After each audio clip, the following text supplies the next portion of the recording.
Hey guys, Game Ed here. I'm a 911 paramedic. I've been a medic for about 4 years now, and I love playing video games, and I have engineering background as well.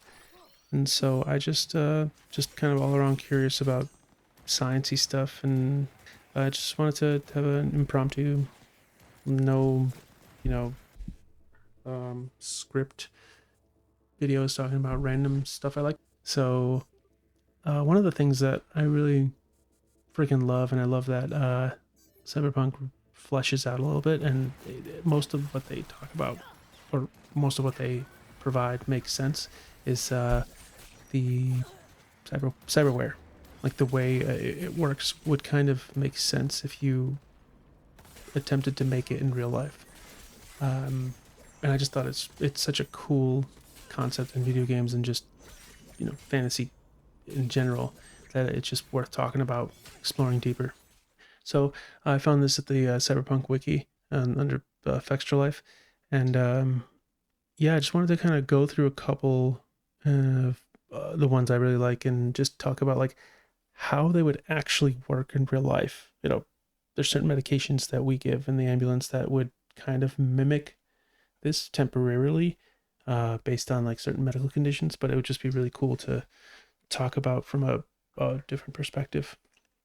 Blood pump used to accelerate oxygen supply to the body's cells. That's pretty cool. That makes me think about so ECMOs are really cool. Basically, what it does is that if you are in cardiac arrest, so that your heart stops, and someone like me, a medic, or an EMT, come and resuscitate you and get ROSC, so that's a return on spontaneous circulation.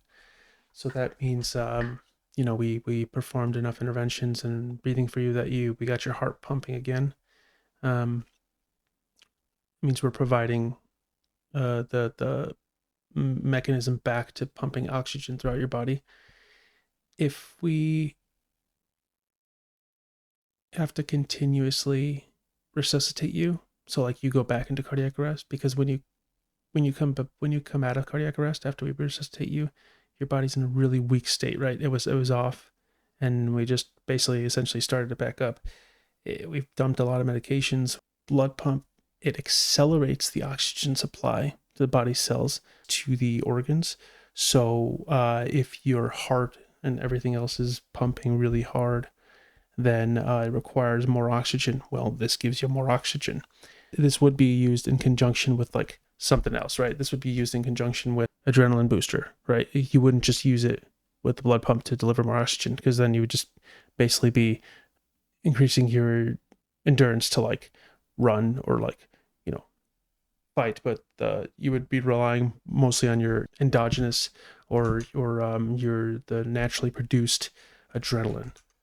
This increases your stamina, your muscle endurance, by increasing the endogenous epi. So it increases adrenaline production by the adrenal glands. It sits on top of your kidney, and that gets released into the bloodstream. It constricts, so it narrows your arteries, and it further causes an increase in vascular resistance. So it causes basically a increased force that the heart acts against the vessels. So it delivers the oxygen faster, if that makes sense, right?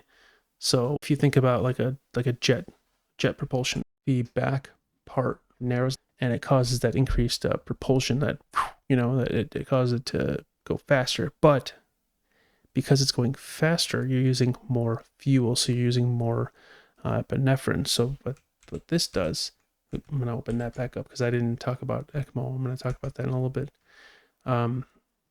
What the adrenaline booster does in combination with the blood pump is you accelerate oxygen delivery, and then you accelerate epinephrine production, or the quantity of it, and then that allows your body to have more stamina for longer, and it would actually make you a little stronger because now you're able to deliver your hardest punch at a more consistent, longer duration.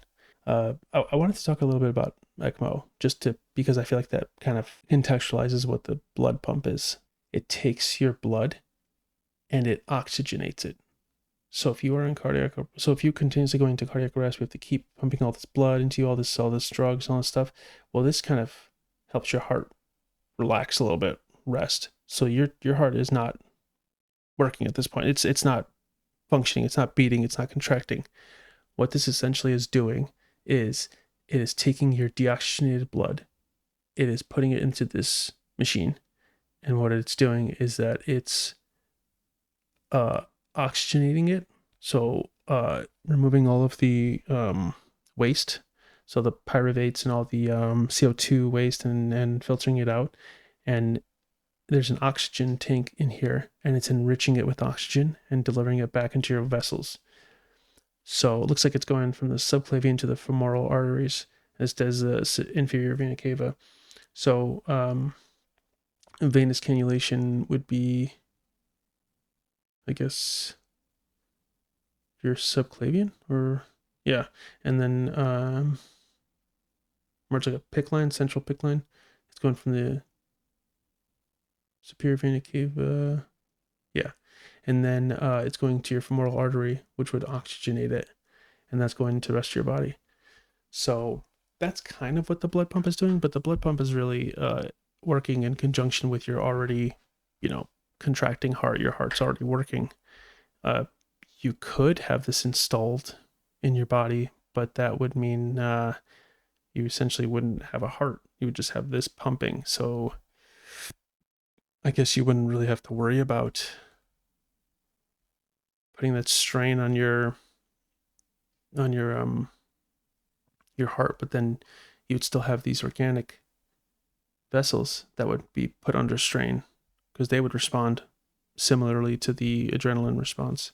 So anyway, that's just the two things I wanted to talk about. There's other stuff here, but I just didn't want this to be too crazy long. But yeah, blood pump, adrenaline booster.